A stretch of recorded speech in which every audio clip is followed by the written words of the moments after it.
ಓಂ ಸಾಯಿರಾಮ್, ಎಲ್ಲರಿಗೂ ನಮಸ್ಕಾರ. ನಮ್ಮ ಇವತ್ತಿನ ರೆಸಿಪಿ ಮೆಂತೆ ಚಟ್ನಿ ಹಾಗೂ ಪ್ರಯಾಗದಲ್ಲಿ ಸಾಯಿಬಾಬರವರ ಭಕ್ತರಾದ ದಾಸಗಣೂರವರ ತೀರ್ಥಸ್ಥಾನ ಹೇಗಾಯ್ತಂತ ಹೇಳ್ತೀನಿ ಬನ್ನಿ. ಗಂಗೆ ಯಮುನೆಗಳು ಮಿಲನವಾಗುವ ಪವಿತ್ರ ತೀರ್ಥಕ್ಷೇತ್ರಗಳಾದ ಪ್ರಯಾಗದಲ್ಲಿ ಸ್ನಾನ ಮಾಡೋದು ತುಂಬಾನೇ ಶ್ರೇಯಸ್ಕರವಾದದ್ದು ಅನ್ನೋದು ನಮ್ಮ ಹಿಂದೂಗಳ ಅಚಲ ನಂಬಿಕೆ. ಅದಕ್ಕಾಗಿ ಸಾವಿರಾರು ಭಕ್ತರು ಅಲ್ಲಿಗೆ ಹೋಗಿ ಸ್ನಾನ ಮಾಡಿ ಬರ್ತಾರೆ. ಒಂದು ಸರಿ ದಾಸಗಣರವರೆಗೂ ಕೂಡ ಪ್ರಯಾಗಕ್ಕೆ ಹೋಗಿ ಸ್ನಾನ ಮಾಡಿ ಬರ್ಬೇಕಂತ ಅನ್ಸುತ್ತೆ.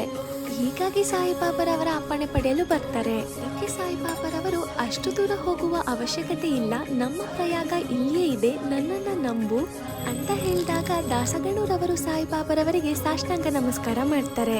ಆಗ ಅವರಿಗೆ ಕಂಡಿದ್ದು ಏನು ಗೊತ್ತಾ?